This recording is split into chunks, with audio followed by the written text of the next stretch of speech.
Welcome, everybody, to another Vape at 5, today's Builders Chat. I am your host. I am BlackCat, and today I have a very special guest with me. Very special. How you doing, AJ? What's up, guys? How you doing? Good, man. Thanks for joining, dude. I really appreciate you coming over and doing this with us, allowing us to feature you this week. Been looking really forward to it, dude. So thank you very, very much, man. I appreciate it. Lots of people here to see you. Oh, yeah. All right, so what you vaping on over there? I got a couple things, but right now I broke out the old Dove Po, my pulse box, my Twisted Messes Dove Po, and I got the Hive 25 on it with a nice little money cap that I got from Jess over the weekend. The Very shredded cool, man. How you like the Hive? That's a Hive 25, right? Yep. Awesome. Excellent. I love it. I got the 4 cores in there, and I'm rocking some Speakeasy root beer float from Prohibition. Now, I've never tried it, but I've actually heard that stuff is fantastic. It is very good. It's oddly addicting. Now, I noticed in your pictures yesterday, before we get started here, I noticed that your 6 cores, do you vape your 4 and 6 cores or just your 4 cores? Yeah, I vape them all. I'll switch around. I jump around a lot. Dude, the 6 cores look fantastic. Oh, they vape great. I love them.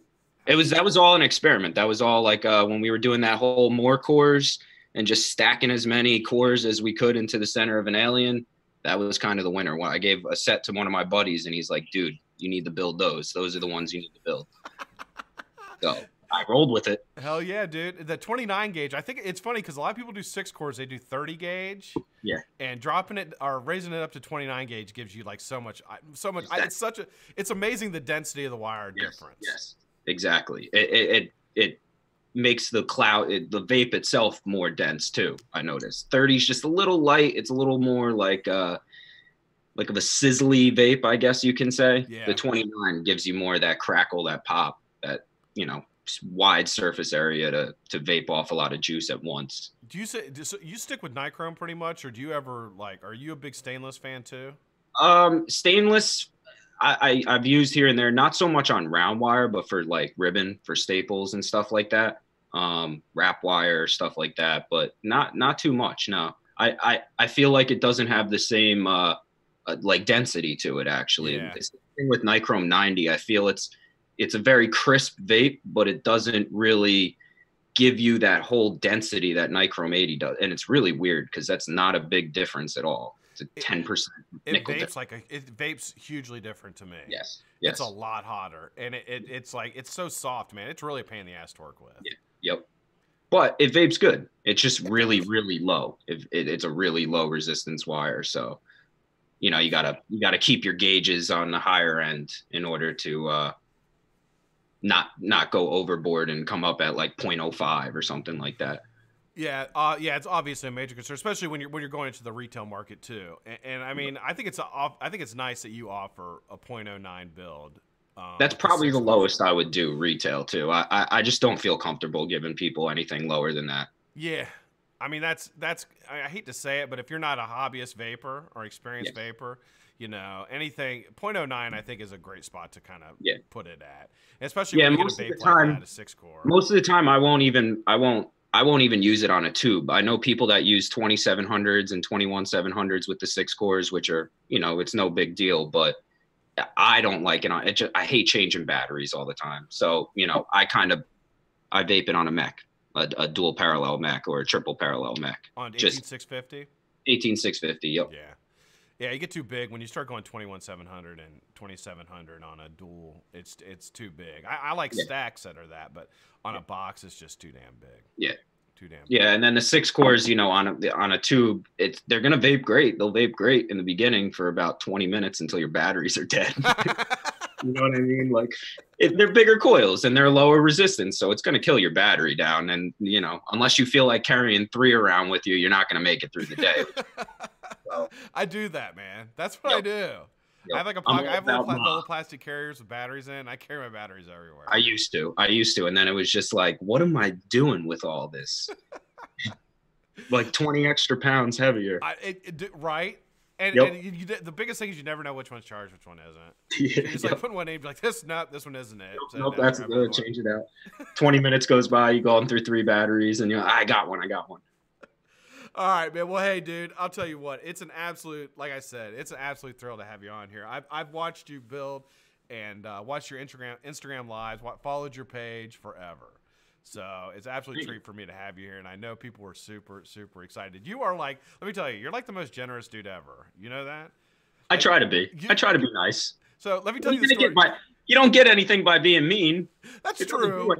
That's true. But like, you didn't know me from Adam, and I hit you up, and I'm like, hey man, I do this show on YouTube. I was like, I feature builders. What do you want to do? And you're like, oh yeah, man, I'll do it. And I was like, well, I need 5 sets of coils. I was like, send me 5. I'm gonna give away 4, and I'll keep 1. Dude, you sent me like 20 sets. Yep. I got to sweeten the deal, man. No. I remember you following me a long time ago, and it's the name, dude. I like cats. So yeah, me too. BlackCat Whiteface. So I'm gonna remember that. The name's terrible, AJ. You know, AJ. Like, okay, so I was building. I'll tell you the story real quick. I don't want. Here's the story. So I was building, and I was on Facebook. And I've been building for maybe 6-7 months. And I was getting kind of good. And I was like, well, I need to, And I ran into Richie Proby 30. Yep. And he's like, well, you got to get on the Instagrams. And I'm like, what the fuck is Instagram? I'm like 45 years old. I don't know what fucking Instagram is. He's like, oh, that's what all the builders are. So I went over to Instagram. I was like, I downloaded it, and I was like, well, I'm going to get a really good name. I got to get a really, really good name. So like, I'm like Coil guy and like Vape guy, and like all those were taken by way cooler people than me. So I was like, I looked at my cat. My cat had a BlackCat Whiteface, and the whole intention was I was going to change it after a while. Well, I started getting on there, and then I started like kind of going with it, and I just now it's stuck, and you gotta roll with it now. Now everybody thinks I'm like some racist cat guy thing. I don't know.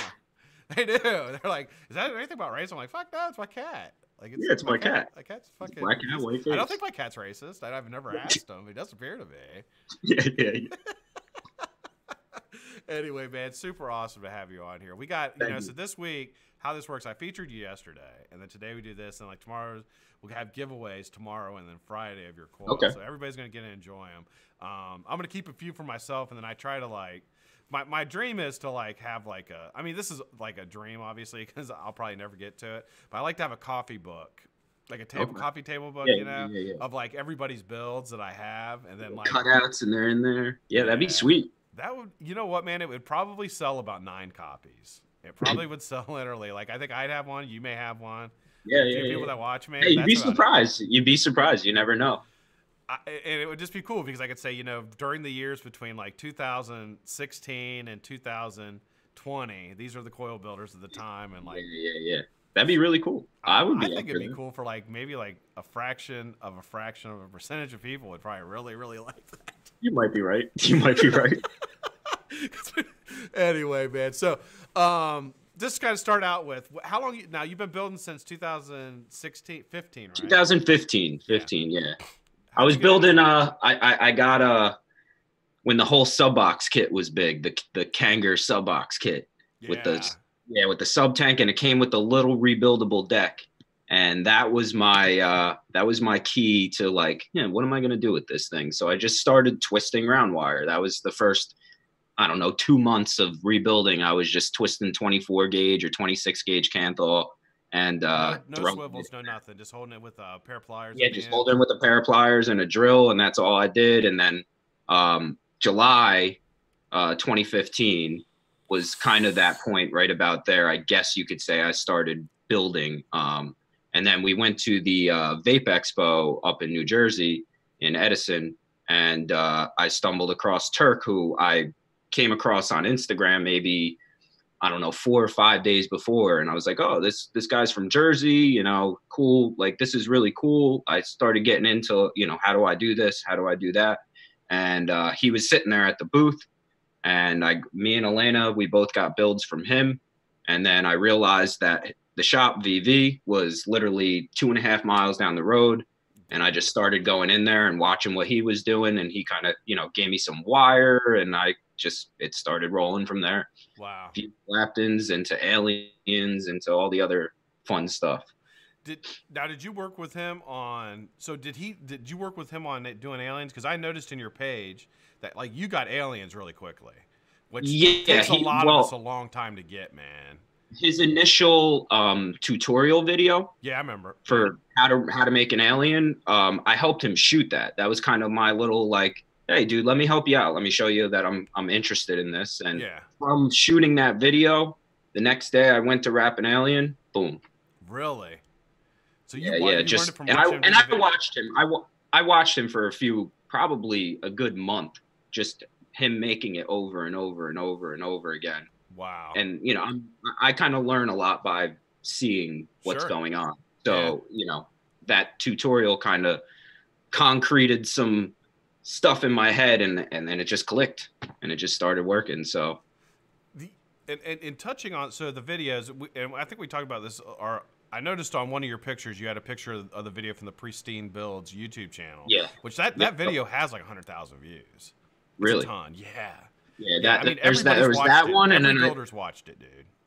What was the other one I did with him? I don't know what that one. That was the second one I did with him. He did micro fuse Claptons he did a 46 gauge over 28 gauge. Okay. He did an interlock. And he did a regular alien. I think those are the three that he did, the Pristine Builds page, if I remember. Yeah, he did the interlock with Dwayne, I want to say, when he went out to Cali. And then the other one I shot with him. So that would have probably been that the micro clap or the fuse Clapton with the 46 gauge. Yeah. Which at the time was like crazy. It was a big deal. That you could get that. Yep. Yeah, it's pretty awesome, man. And I'll tell you that. So that was one thing we were talking about a little bit before we came on here. Like your photography and everything in your pictures, dude, is like it feels like to me you were way ahead of everybody else. Yeah, well, luckily I had some help. I had, you know, people around me that were kind of helping me and showing me kind of how it worked. Luckily, I have a little bit of a background in graphic design, so I know at least Photoshop and the tools that it can do. But as far as taking pictures, not that I'm bad at it, but I'm not, you know, Mine or any of those guys doing the crazy stuff. But you know, you get a decent camera and you learn how to do it. I had Obi Vape Kenobi at the time, who he was building. He showed me a lot of that stuff, helped me kind of progress along. It's kind of amazing too, like how the coil building, you know, craft moves into people getting into photography. Yep. And how many people who have been doing it for a long time. We talked about Derek, manipulated metals. Yeah. And then you got like a guy that on my build team, Matt Massey, like his photography, and like just guys that are moving up that are, you know, like geeks when it comes to camera stuff. Yeah, like they're geeks with that stuff now. It's like they know. Well, I think that comes with the building thing. You know what I mean? I think that comes with us being real techie kind of people and stuff like that. And then once we, you know, you shoot a picture and you get something good, you're like, I'm going to make that better. I'm going to really get the detail of this. Or if you spent, you know, for example, Derek, I'm sure some of his builds take hours to do. And then you're going to go, I'm going to take my time on this photo because I really want to capture all the effort and time that I put into this build. Sure. Absolutely, man. And I know. And I think that a lot of times with the photography, at least, that it takes more time to edit the photo and get everything ready for one shot. I mean, I don't know if people who don't do it understand how long it takes to do. Oh, yeah. In the beginning, it was just that you put the clip on your phone, get your little angle right and snap. And that was it. You'd throw it over into an editing program, you know, maybe bump up the exposure and stuff like that. And then you would just post it. But once one person starts and then the second guy and then there's 20 guys doing it, it's like, all right, time to step it up. Yeah, and I was going to say, because that was one of the things, one of the things I noticed immediately on your page is how good, and your macro photography was unbelievable as well. Thank you. Is unbelievable. I mean, it's just absolutely fantastic. I mean, and I mean, I'm not saying, you know, it's still awesome. But what I'm saying is, like, at the time, like, I look back at a lot of people's pages that I feature that have been building, you know, for a long time. And yours, like, really, I was like, holy shit, like, his photography is unbelievable for the time frame. Because now, you know, now you have guys who've not only been around for a long time with great photography, but you got a lot of guys who get into photography a lot earlier now, you know, that have a little bit of, you know, they have a little bit of cash and they're like, I'm going to buy a nice camera and move into that. Before, you know, a lot, you know, that maybe they haven't put their time in building and their photography's already like awesome.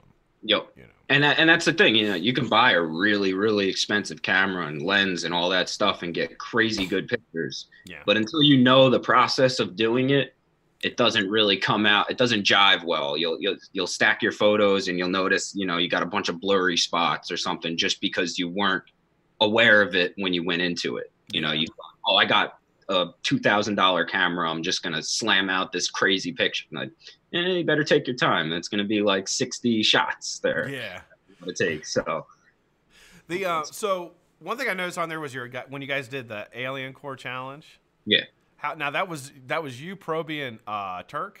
Turk, yeah. Proby got in on it. I think a few other people. I think like Demo spilled, he's a little more of a smaller builder, but he got in on it. A couple people were getting in on it, and we stepped it up. We kind of paced ourselves in the beginning, and we would go 6, then 9, then 12, and 18, and then Proby came up with like some 50 core, and it was just like, all right, I think this is over. I was gonna say, did Proby win? I think he did like. I don't know. I did the 44, and I want to say he did a 50 core. I think. I saw your 44, 34. It was 34 gauge, right? 44, yeah. 34 gauge. Yeah, and it was like, now it wasn't totally all parallel. It was kind of 22 up on top and 22 on the bottom, and they kind of grooved in like this. Yeah. But it stayed parallel all the way down.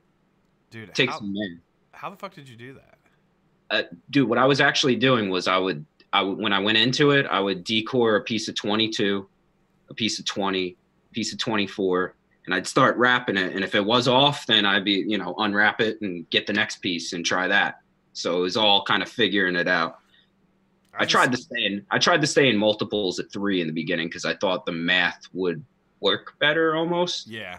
At the Aliens, a tri-core, and that's why I think the 6 core kind of came about that way. Yeah. I think the 6, I mean, in my opinion, like for the most part, I think 6 is about as many as you want to go if you're going to land parallel. Yeah. Like once you get above 6, it's just a pain in the, the 9 core, I think I did. I don't know what gauge I did. It was either 30 or 32. It vaped okay, but when you start wrapping real thin wire with a little too heavy of a wrap wire, it doesn't vape that well. It takes a long time for those cores to build up the heat that it needs to really shine. Yeah, absolutely. I think that's where the brilliance of using the 29 over the 30, like, not being a geek, but that's just so smart. I mean, so smart because 30 gauge I don't think 30 gauge vape's good at all. But the 20, yeah, I mean, I make 30 gauge, 6 core, 30 gauge. If you're going series, maybe you're doing a big coil and you're trying to keep your resistance up and keep the wire mass light. But 30 just starts to get into the range where it's a little too cool for me. Yeah, absolutely. So when you decided, now you were building as a hobby and working. Yep. And then how long did you build before you decided that you were going to go ahead and try to make this a career move for you? Well, so I was working at VV, and Turk started to build so many aliens that I was just like, all right, I'll pick up the fuse Claptons and stuff like that for the shop. Give him more time to do what he was selling. He was selling a ton of 27s, and I think he just put out the 27 alien. And so you guys were just selling through the shop at the time. You guys didn't have anything online or anything. He was selling through the shop in the beginning, and then he went and opened his site. And probably right after there is when I started picking up some other builds to offer to customers. And then I didn't want to mimic his build, so I wanted to do something different. Sure. So I started messing around and doing the multi-core stuff. And a lot of people were coming to me at the shop too for series builds because Turk didn't really want to tap into that too much. He always thought, it's a little bit more of a risk and things like that. So I said, all right, I'll do the series builds. I'm fine with that. I'll build something that's safe and still vapes really good. Yeah. So that's kind of where it started. And I was selling a couple coils in the shop. And then the beginning of last year is when I went and just said, all right, I'm going to make this happen. I'm going to go open an LLC and get this show on the road. Yeah. Was it difficult to get all the tobacco and stuff, like laws or the tobacco permits and all that for it? Not too bad, actually. Luckily, I have some buddies on Facebook that they're all into that. They're very big on the advocacy thing and doing things by the books. And I had one of my buddies, Matt Salter, hook me up with getting in the FDA clearance, I guess you could say. Yeah.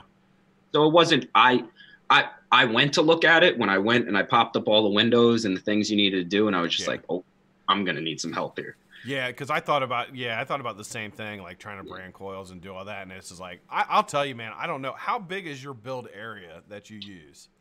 The room that I'm actually in isn't very big, but I was able to fit a 10-foot workbench in there. Mm-hmm. So I popped up some sawhorses with some 2x4s, and I bought a 10-foot piece of countertop. Oh, right on. Home Depot, and slid it on and put a bunch of brackets and everything in, and so I got a 10-foot workbench to mess around on. Not bad. That's actually, I mean, and you do your decors and everything on 10 feet. So do you make 10-foot sticks aliens? Not 10-foot sticks aliens. I think the longest stick I got, I started doing, because I wrap tricores with no stretch. I don't stretch my wire. So when I was using the Fordham and trying to figure that out as far as wrapping aliens, I think the tallest I got was like right about here. And I'm 5'7", so it was probably about 5 foot. A little bit more. That's a nice little stretch of alien, man. You can make a few sets from that. Yeah, it's easy when I shouldn't say it's easy. It's easier when you have like the foot pedal and you don't have to hold a drill. Otherwise, I'm stretched like this going all the way down. Yeah. And that way I can maybe get to 5 foot without, breaking my arm off or something like that. I have one ordered. I got a foot pedal ordered. Yeah. So hopefully I'll have that soon. It'll make the world. Great. And right now I am literally still doing. I'll do I don't know, maybe 3.5 foot strips. But what I do is I don't do this. I do like decors and then I tie another one on and go. Okay. So I don't do the whole decor down because I can only do like a 4-foot decor because I can't reach. Yeah, you can't reach further. So hopefully when I get the foot pedal, it'll change it up, make it a little easier. And I'll be honest, like, man, so on a typical day, that you're gonna sit down. Now, do you sit down and build and do all yours in like one set, or do you do like a little at a time? Like, do your decors one day? Yeah, I batch work it a little bit. So I'll do all decors and have them ready. I got hooks up in my room with that I could just lay my decors over. So I'll spend the whole day. I'll say, okay, I'm gonna do 4 spools of 36/28. And then I'll do 2 spools for 6 cores and then 2 spools for 4 cores. So you judge and then I'll have all my. You just keep going until the spool's gone. Pretty much. Yeah, I try to. That's fucking awesome, dude. It works. It works. But then I'll go the next day and most of the time I'll decor and then I'll stretch all my cores so they're just ready to go for the next day. I'll wake up, put all my cores together, and start alien wrapping all day.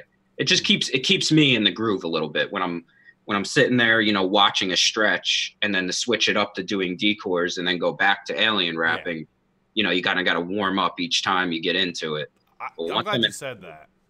I'm the same way. Like if I do like my first strip of aliens, like it typically it's not the best. Yeah. Like I'll have to cut some of it out. And but as soon as I get one down, it just feels like my mind changes. Like the whatever's clicks in my brain, and I can just start rolling them out. That feel in your fingertips, you start getting more like sensitive to it. Yeah, it's like you wear them in or something. Yeah, you break them in. Yeah. There's something about it where I do the exact same thing. So a couple people are asking about foot pedals.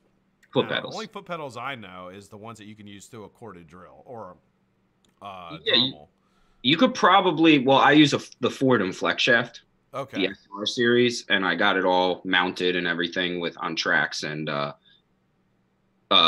so with that, I also have that little speed dial thing where I can limit my max with the speed dial. And then I could the foot pedal kind of has like, I would say 2 speeds almost to it.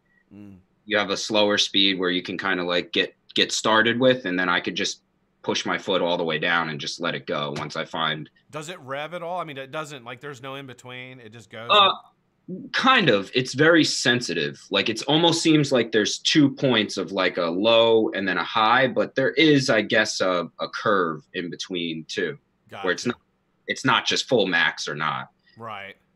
But I would assume if you were to plug your actual hand drill into it, because I use a corded drill for alien wrapping, that you could probably use it for that too. Yeah, I think a lot of them you can, and that at least the ones that I looked at. And I haven't bought one. Like I said, I got one on order. I got a whole setup coming, dude. Okay. A whole setup. So I'm gonna be I'm another foot pedal. They sent me an extra one because I ordered the wrong dude, they have code names for everything, and it's yeah. like SR, you know, VRC. So I selected the wrong one. They sent me an extra foot pedal, like an idiot. So if you need one, dude, just let me know. Thanks, man. I appreciate that. No, I got one coming, but I appreciate the offer, dude. Thank you very much. Do you now, when you do, so what do you use as your swivel? Just out of curiosity. Do you have your own swivel I setup? have just a regular, like the swivel. Yeah. In, and then I hook up my swivels to that on a key ring, and I use the Bill Fisher Croc swivels. Which number do you know? The 5, size 5, 330-pound test. Yeah, that's what. It's funny how all this stuff like how swivels and things like that get passed around. Oh yeah. Like, cause that was like I was using Sampos. I was using those for a long, and I like them. I love those. Yeah, they're great. They just don't when you're especially on that Fordham. If you go a little too fast, they don't like it. Yeah, and the Croc, I moved to the Croc, and I noticed a difference almost immediately. But I'll tell you, the Sparrows are great for like micro claptons, like because there's you don't need any torque to turn them really. Okay. And like you get there's not a lot of twists. Where now I have a couple different swivel systems that like I get sent to test. Okay. And I have a swivel system I use. This guy Cal's Irons in the UK made it, and it's absolutely fantastic. But there's a couple that come out. They have like you have the ceramic bearing versus like the normal bearing. Yeah. Like all that different stuff, which I really don't know like anything about. But the only way you're gonna know is okay, this one took a crap in a week and this one didn't. Yeah. But I've seen all crazy stuff. What's his name? Ombi. You ever Ombi TVL? He was actually at ECC last year. He was using that floating magnet, which is really, really cool. It works. He said it took a lot of research and development to get it to work, but it was really cool. See, if you do that, though, like I tend to, and that's another thing with holding the drill, that I use the drill to kind of push off of. So I kind of pull my drill tight when I'm going. Like I notice at times my arm will start getting tired. I'm holding it and pushing on the drill. Yeah. Like you can't do that obviously with the magnet. I would be afraid to. That thing goes flying off, man. It'd be flying everywhere. Yep. Yeah, it's a nice, pretty thick piece that he's got his like wire hooked to too. I'd be afraid of that. If it caught the wrong spot, man, that thing's gonna go flying. Yeah, dude. I can't have that. Ruin my build. Fuck. So what do you got? Okay, so when did you start deciding that you were going to get more intricate into building? Because you have a lot of intricate builds obviously on your page. So you started out, like I noticed it was like aliens, and then you started doing some different stuff, staggerings and things like that. Now, first off, were you doing those with or without swivel? With the swivel. Even like there was one of your staggers though. It looked. I was wondering if you did it without. Did you ever do staggering without swivel? I've tried it, but I don't think I got any successful build. What that first one? Yeah. Yeah, it's not so good, is it? Dude, did you do that without swivel? No. Okay. I was wondering. The fuses are a little. You should say you did. You should say you did. Yeah, I should. I'm gonna start now. Okay, so I built those without swivels. Yeah, because I was when I was looking at your pages, I was like, I think he fucking did these without swivels. Because then I was talking about Squid used to do. Yep. Like Squid and all those guys, right? Squid and Homeboy, yeah. Homeboy was doing stuff without swivels, and I was like, "You're crazy." Mike always used to tell me the first expo he saw Twisted at Kent. Yeah. He was sitting there, hand claptoning wire. Get the fuck out of here. Yeah, no drill, no nothing. He was just sitting there wrapping it. That's awesome. One by one. It would take 30 minutes just to get one coil. Yeah, one coil, 30 minutes. Coil. It's not worth it. Yep. That's insanity. But that's how it started. That's how guys were messing around and things. And we kind of just all put together a bunch of ideas. Somebody caught a good idea. Oh, let's use swivels. And it just spread like wildfire. Like you were saying before, all the swivel, just the brands and stuff. Yeah. Everybody's sharing it. Where if I don't tell you, I told somebody else who's going to come and tell you. Yeah. So. Yeah, because you hear somebody just starts. Yeah, it all comes out like wire, swivels, any kind of thing that everybody just passes that stuff around. That's one thing I really like about the community is that everybody's very willing to tell you the tricks of what they're figuring out and share information. And I mean, I think there's friendly competition, but I don't think there's it's not cutthroat competition. Yeah, no, I haven't come across anyone that's ready to go at me or anything like that. I try to stay nice. I try to play nice and be courteous of everyone so that I don't have a scenario like that. Yeah, I think, but you know what? I think for the most part, I think I may have run into one guy that was just kind of a dick. Yeah. And pretty much everybody else, though, and you know, I mean, that's hugely the exception. You know what I mean? Normally everybody, and especially when I was first starting, like when I first came on Instagram, you know, I have like 100 followers. And I'm like messaging, like, I don't know, like Manipulated Metals. Hey, what's up, dude? How are you? Like, he's like, you know, he gets like 30 of these messages an hour. This some dick, but he still like would talk to you and be like, yeah, this is what I did, or this is how I did it, or da da da. So I think it really goes to say that the community, like I always say, we're a niche inside a niche. Yes. Yeah, Nick Devine always says that, and I pick up. But perfect. And it's like, but quite frankly, it's like it is literally the best part of the community, in my opinion. I mean, I think as far as, you know, there's a lot of great people, there's a lot of great recovery and stuff like that in this, and in our sector of the community. And it's just, I don't know. I feel like really happy. Like I said, I've never met anybody except for one guy that was kind of a dick. Most of the builders will help you out. You know, they might not tell you everything, but they'll let you know the main gist of it. They might not tell you the little tweaks that they do for it or something like that, but everybody I've talked to, builders and stuff, have been more than open to even giving you a starting point of what gauges you should use, what you're going to wrap it around, and then go, you know? Yeah. That's one thing. And I mean, you know, I don't know. It makes things a lot easier for people. I think it's more engaging to people too, that they feel more accepted and people are trying to help them. So I think it brings more people into the craft, and it's grown every year. Yep. It's grown every year. So I've been doing it since 2016, and it's grown every single year. There's more and more people building. There's more good builders. Yeah. You know what I mean? With really good there's people that pop up where I'm looking at their builds and I'm like, yo, you haven't been on Instagram that long. You must have been building for at least 2-3 years before this. Right. There's some guys that I wouldn't even attempt that. Like, I have patience, I guess, to, you know, run aliens all day, but I don't have patience for those crazy, you know, a staggered inside of Enigma alien or something like that. Like, you guys do that. You're good at that. Yeah. Yeah. You know what? I call that like, you know, I call this like the old school style. Like guys who would just like, I like aliens. I like staggertons. Yeah, you know, I like staggertons. I like staggered staples. They're cool. You know, when you start doing a triple staggered staple, I'm like, right? Like, that's not really. Yeah. And my thing is, dude, I don't know how's your eyesight? Do you have good eyesight? Yeah, I have pretty good eyesight. Don't you wear glasses or anything? Nope. Okay, so I can't see the stagger 36 gauge. I can't see it. Yeah. Literally.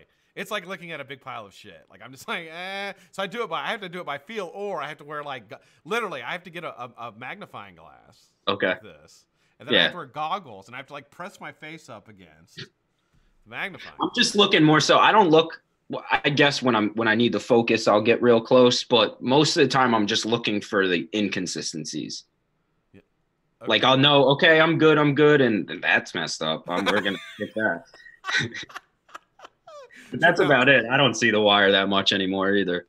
What do you do? Do you vape your blems, or do you just don't? Yeah, I usually save my blems for me. Sometimes I'll give them to Elena, because the good coils should go to the customers. So yeah, I think the blems vape better than the regular coils, in my opinion. Yeah, that's all I vape is blems. Switch it up when you have a big hiccup on there, and that's the spot that it's burning the cotton at. It makes it exciting. Gets that nice pool of juice in there. Yep. At least that's what I tell myself. These are going to be fantastic. Or if I send somebody coils, and they're like, what's wrong with this one? I'll be like, it's fantastic. You're going to love it. That blend's going to make it perfect. Throw it in there, vape it. It'll vape good. Addy Tooney in the chat. What's up, Addy? How you doing, man? Miss Jane Dodd is in there. G.I. Jane. What's up, Jane? What's up, Jane? What's up, Addy? Saturation Station is showed up. What's up, Saturation? How you doing? Girl Jess. Frank Einstein. Brian Feeney. Up for you today, man. Mr. Feeney is there. Coil Fiend. Yep. Dustin Kendall. Awesome, man. Yeah. So what build? All right. So when you started trying different builds, what kind now? What made you decide that you were gonna like what build you were gonna do? Would you just see something on Instagram and be like? And the reason I ask you this is because this is back in the time when, and if you look at like your page, you look at Addie's page, you go back and people are just doing like crazy shit. Yeah. Like people were just trying anything to like see what was different. So what would inspire you to like choose what kind of build you're going to do? Because there wasn't like a set of builds. Yeah, there wasn't really. There was a playbook, but not. It wasn't very big. People were still trying a lot of new things then. Yeah. All like a lot of concepts. So nobody really, I would see it and be like, all right. At the time, you had to look at it and actually kind of dissect it a little bit on how they did it. You weren't like, you didn't see a Suka and be like, oh, I know how to build that. Yeah. You'd have to either ask someone like, hey, what do I do to get this ribbon to, twist right or something like that. And I don't know. It was a lot of seeing really cool stuff and just trying to make it.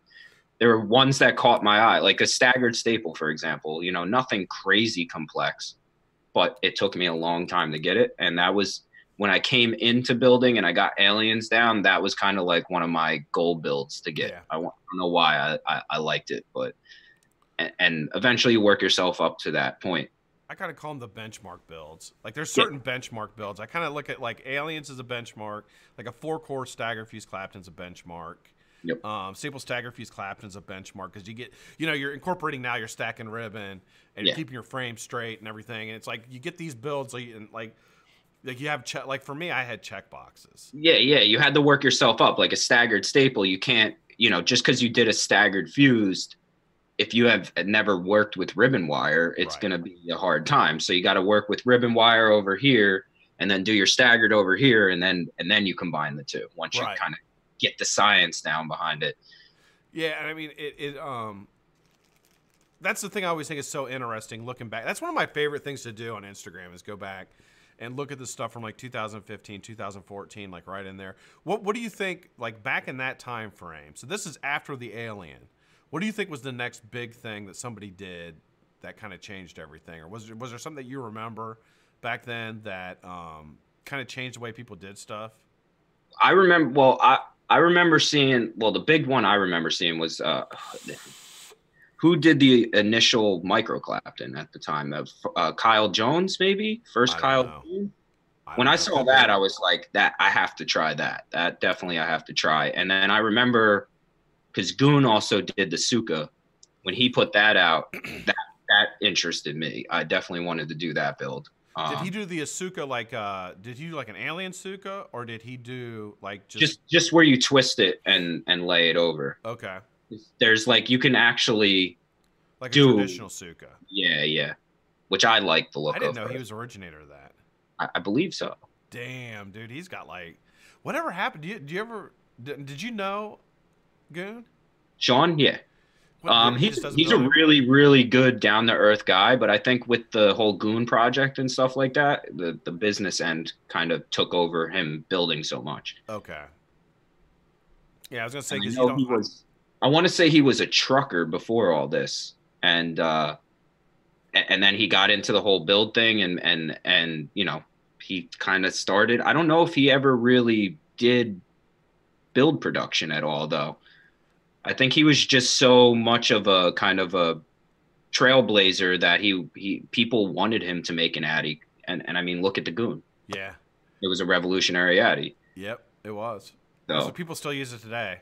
He's a super smart dude, but you would never really know. You know what I mean? He's just such a really nice, like low key kind of person. I think he's up in Washington or Oregon or something like that. So he's just kind of, I don't know. He's just a really chilled dude.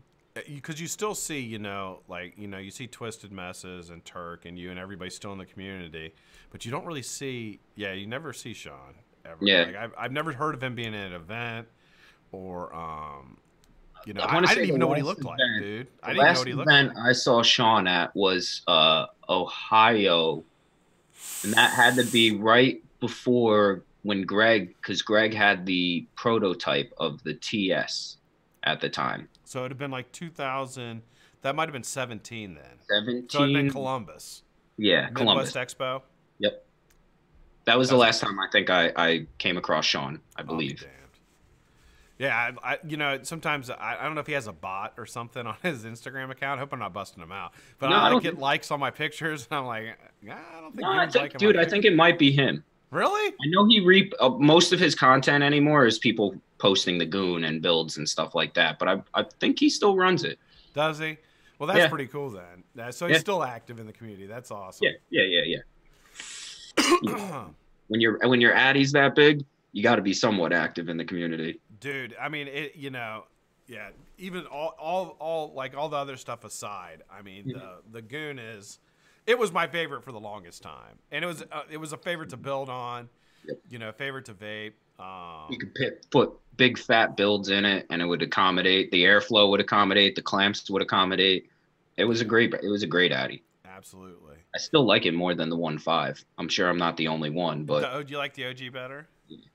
I like the clamps a little better on the 1.5 because they're a little more Meaty. rigid and solid, Yeah. but the actual airflow and everything like that, I like the original I typically run the 1.5 deck with the OG cap. OG cap. Yep. Yeah, that's how I run it. I don't like the drip tip on the OG though. The one that Okay. comes with that's Yeah. that tall 810. I'm Yep. not a big fan of that, but because I use more of like the short nose, like stub nose type drip tips. But Okay. yeah, yeah, I like that. So Addy said that Sean he gets anxiety in front of a lot of people, which is I think a lot of Yes. that's pretty common in the building community. Like I've talked to, like you know, so I do this show right, and then on Tuesdays, like the day the builder can come on, and not many do. Not Yeah. many do. They don't want to, and they'll be like, you know what, I want to be featured, but I don't want to do the show, and it's cool. You know, Yeah. it's like I have another show that I do, like a recovery show that I do on if they don't want to come on, but I've noticed a lot of them have a little bit of anxiety coming on here, and I guess it can be kind of overwhelming to come Yeah. on YouTube and Yeah. talk I to know in the people. beginning he was very a lot more reserved than he is now. That's for sure. Yeah, yeah, Some people just handle it different, you know. yeah. You know, man, I think once you get to that level where everybody knows you, it's like people who've never met you form an opinion about you, and that's Yeah. got to be tough. Yeah. Because they're forming an opinion off of something that maybe they heard, or maybe you know, some people just don't like people that have success. Yes. Some Yeah. people just don't like that, and you know, some people feel like. I think the one thing that I notice from people is some people think like you know, like you have all this time to devote to them, you know, and then if you don't do that, they're you know, they get very vain about like you should be talking to me, blah blah blah. And I'm sure he gets a lot of that. You know, Yeah. I sent Goon 25, not me, but like, oh, I sent Goon 25 messages. He never replied. Well, fuck no, he didn't. You know, he probably gets like 1,000 of those messages Yeah. a day. He's not going to Oh reply. yeah. People, and it's hard. We're all just ordinary people. So there's only so much we can get to, especially when you're that big. He's got to be getting questions that are just stupid too. That you have to kind of answer, you know, because if you don't answer, then that guy's mad at you. Yeah. So, And when's a point where you just say, I'm not even going to try anymore? yeah, yeah, You know exactly. what I mean? And it's, It was like that too in the beginning for me. I remember going to one of the first shows and having some stuff there to sell and being like, oh, this isn't going to be good. I don't know how to handle myself here. But I kind of working at the shop kind of got me to that point of talking to people, especially if the conversation entails vaping. It's a lot easier to stay on track with it. It's you know, because before this I was a DJ for like private events and weddings and things like that. So I was always the kind of the guy in the shadows a little bit. So, you know, I can talk, but this whole working at the shop and going to shows, it breaks some people into it. I'm sure Mike was like that too in the beginning. He was probably very quiet, very just, you know, let me build my coils. And now being who he is, he's got to get in front of people and talk. You got to be kind of a character a little bit. Yeah, I mean, you have to like change it around to have an outgoing side of your personality in order to, especially if you're running a business, you're face of a business, you're trying to sell.